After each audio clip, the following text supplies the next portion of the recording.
আজকে জানেন যে বেতন কমিশনের সাথে সচিব মহোদয়ের একটা বৈঠক অনুষ্ঠিত হয়েছে।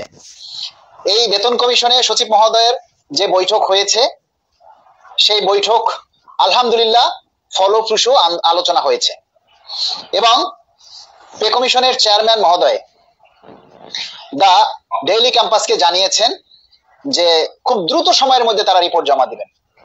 আলহামদুলিল্লাহ, এবং পে কমিশনের প্রতি আমাদের সে আস্থা, সে ভরসা আছে যে আলহামদুলিল্লাহ তারা অতি দ্রুত সময়ের মধ্যে আমাদের রিপোর্ট জমা দিবে। আমরাও সেটাই চাই, কারণ পে কমিশন যত দ্রুত রিপোর্ট জমা দিবেন আমরা তত দ্রুত দাবি আদায়ের লক্ষ্যে আমরা সামনের ধাপ এগিয়ে যাব। পে কমিশন যতক্ষণে রিপোর্ট জমা না দিবেন ততক্ষণ পর্যন্ত সরকারের কোনো কাজ নেই। রিপোর্ট পাওয়ার পর সরকার তার মূল কাজ শুরু করবে, আলোচনা পর্যালোচনা সবাই শুরু করবে। যার যার জায়গা থেকে আপনারা সবাই একটু লাইভটা শেয়ার করে দিবেন মেহেরবানি করে। আমরা যে কথাগুলি বলছি, আমি কিন্তু অসুস্থ শারীরিকভাবে, তারপরও আপনাদেরকে আপডেট দেওয়ার জন্য লাইভে এসেছি। কিন্তু আপনারা যদি লাইভটা শেয়ার না করেন, সবাই যদি বেশি বেশি করে কমেন্টস না করেন, তাহলে কিন্তু আমাদের যে কাঙ্ক্ষিত উদ্দেশ্য সেটা পূরণ হবে না। সবাই একটু দয়া করে, এখন 900 মানুষ আপনারা লাইভে আছেন, 900 মানুষ যদি প্রত্যেকে একটা করে শেয়ার করেন, দেখেন 900 শেয়ার হয়। আমার মাথায় একটা জিনিস ভাই এখনো কাজ করে না, যে আপনারা এখনো যদি এই আমাদের দাবির কথা প্রচার করতে, শেয়ার করতে আপনারা কার্পণ্য বোধ করেন, তাহলে কিভাবে আমাদের দাবি আদায় হবে বলেন? আমরা এত কষ্ট করছি, আপনারা জানেন যে আপনাদের দাবির কথা বলতে গিয়ে আমি কত বড় শাস্তি পেয়েছি। আমি সাময়িক বরখাস্ত হয়েছি শুধু আপনাদের দাবির কথা তুলে ধরতে গিয়ে। আমি অনেকের শত্রু হয়েছি শুধু আপনাদের দাবির কথা বলতে গিয়ে। আমি এই যে 15টা দিন পর্যন্ত সাসপেনশনে ছিলাম, আমি অসহ্য যন্ত্রণা ভোগ করেছি আপনাদের শুধু আপনাদের দাবির কথা বলতে গিয়ে।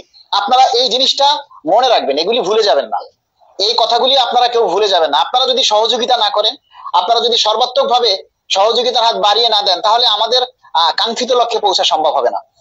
ঠিক আছে? তো আপনারা জানেন যে পে কমিশনের সাথে আমাদের সবসময় একটা যোগাযোগ রয়েছে। ওখানে পে কমিশনের চেয়ারম্যান মহোদয় খুবই একজন ভালো মানুষ, কর্মচারী বান্ধব। তিনি কর্মচারীদের প্রতি যথেষ্ট পজিটিভ এবং আন্তরিক। আমরা জানি যে সরকারও আমাদের প্রতি পজিটিভ হবে, কিন্তু আপনাদের সবাইকে জাগ্রত হতে হবে। আপনারা যদি সবাই যার যার জায়গা থেকে সোচ্চার হন, তাহলে দেখবেন যে সরকারও আমাদের উপরে পজিটিভ হবে। একটা সবসময় মনে রাখবেন, এটা অন্তর্বর্তীকালীন সরকার। এ সরকারের উপরে একটা পলিটিক্যাল চাপ থাকে, যার কারণে সরকার সবসময় অনেক কিছু করতেও পারে না, বলতেও পারে না। আবার সরকারের কিন্তু বিভিন্ন যে আইএলও থেকে একটা চাপ আছে, যে বিদেশি ঋণ সংস্থা, দাতা সংস্থা যারা আছে তাদেরও একটা চাপ থাকে। কিন্তু আমরা কর্মচারীরা যে চাপটা দিব, সেটা এদের চাইতেও আমাদের বড় চাপ হতে হবে। আমরা যদি সারা বাংলাদেশ থেকে সকল সরকারি কর্মচারীরা তার চাইতে বড় চাপ দিতে পারি, তাহলে ইনশাল্লাহ আমাদের দাবিটা বাস্তবায়ন হবে। এবং আমরা আশা করি ডিসেম্বরের প্রথম সপ্তাহের মধ্যে আমরা হয়তো কমিশনের রিপোর্ট আমরা পেয়ে যাব আশা করি। এবং কমিশন সেই লক্ষ্যেই কাজ করে চলেছে এবং খুব দ্রুত গতিতে কমিশন কাজ করছে। কমিশনকে দোষারোপ করার কোনো সুযোগ নেই। কিন্তু আমরা মনে করি আমাদের দাবি যদি বাস্তবায়ন না হয়, তাহলে সেটা মনে করবেন যে আমাদের নিজেদের দোষের কারণে হয়নি। কারণ 15 লক্ষ কর্মচারী, আমরা 15 লক্ষ কর্মচারীর মধ্যে যদি 1 লক্ষ কর্মচারীও ভাই যদি মাঠে নামে, তাহলে দাবি আদায় না হওয়ার কোনো সুযোগ আছে বলেন? সুযোগ নেই। আপনারা সবসময় একটা জিনিস মনে রাখবেন, যত গোয়েন্দা সংস্থা আছে, যতই আপনাদেরকে মানে যা কিছু বলুক না কেন, তাদেরও কিন্তু পরিবার আছে। গোয়েন্দা সংস্থা বলেন, সিআইডি বলেন, ডিবি বলেন, পুলিশ বলেন, র্যাব বলেন, সেনাবাহিনী, বিজিবি, সবাই কিন্তু চায় পে স্কেল হোক। হয়তো তারা মুখে বলতে পারতেছে না, বা আমাদেরকে যা কিছু করি, পে স্কেলের জন্য রাস্তায় নামলে অন্তত তারা আমাদেরকে আঘাত করবে না, এটা আমাদের একটা আত্মবিশ্বাস আছে, আমাদের একটা মনোবল আছে। কারণ কি, তাদেরও কিন্তু পরিবার আছে। তারা যে খুব একটা ভালো আছে সেটা কিন্তু না।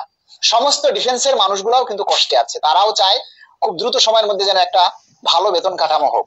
তাই আপনারা নির্ভয়ে যার যার জায়গা থেকে দাবিগুলি তুলে ধরুন। আপনাদেরকে শুধু অনুপ্রেরণা দেওয়ার জন্যই আমি লাইভে আসি, আপনারা যাতে সবাই সাহস না হারান। দেখেন, আমি কত বড় ষড়যন্ত্র থেকে উঠে এসেও আপনাদের জন্য রিস্ক নিয়ে কথা বলছি, কিন্তু আপনারা যদি সহযোগিতা না করেন, তাহলে আমরা কোথা থেকে সাহস পাবো? আপনাদের কারণে আপনারাই হচ্ছেন আমাদের শক্তি।